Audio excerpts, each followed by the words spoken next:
না তোমার ইচ্ছা লাগবে। বাজান মাংস আনে নাই, 2 দিন মাংস খাবো না। তোমার বাজান এক্ষুনি যাইবো মাংস কিনতে।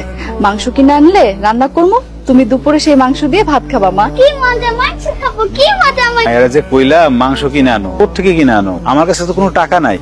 20টা টাকা ছিল, 10 টাকা মাঠে দিছি, আর এই 10 টাকা মায়ারে দিলাম। মায়েরা মাংস খাইতে চাইছে, আজকে কোরবানি রে। মায়েরা যদি মাংস খাওয়াইতে না পারি তাহলে আমাকে বাপ মা হয়ে কি লাভ হইলো? আমাকে অবস্থা তো এরকম আসিল না। চাকরিটা হারাইলাম, হাতটা প্যারালাইজড হইল।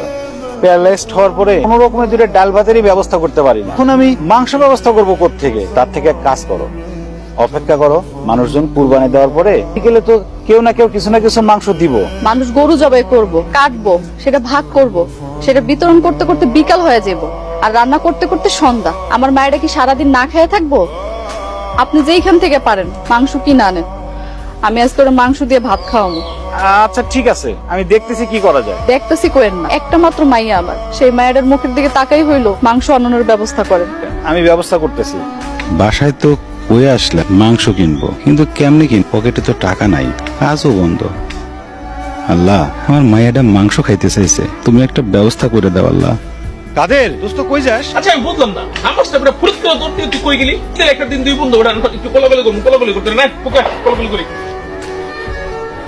দোস্ত তোর কাছে না আমার একটা আবদার আছে, তুই কিন্তু না কইতে পারবি না। হ্যাঁ রে বেটা, তুই আমার ছোটবেলার বন্ধু, একলগে ছোটবেলায় স্কুলে গেছি, কত খেলাধুলা করছি, কত মজা করছি। তুই আবদার করবি না? করবোটাকে কত কি আবদার? তবু কুরবানির গরু বানাইতে লোক লাগবো না? হ্যাঁ দোষ লাগবো।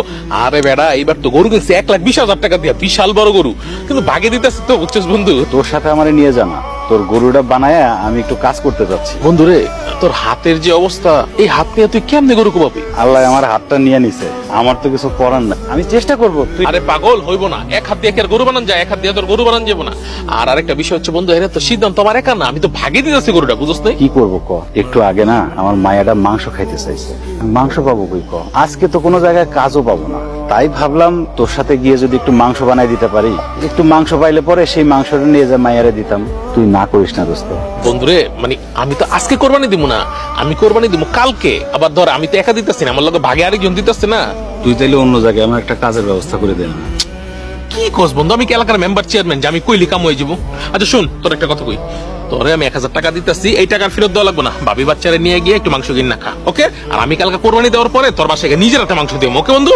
এটা তুই কি করস? আমি তোর কাছে কাম চাইলাম, তুই আমারে ভিক্ষা দিতেছিস। আমি তো দোস্ত ভিক্ষা নেব না। তুই রাগ করতেছস কে? বাস্তবতা মানতে হইব না।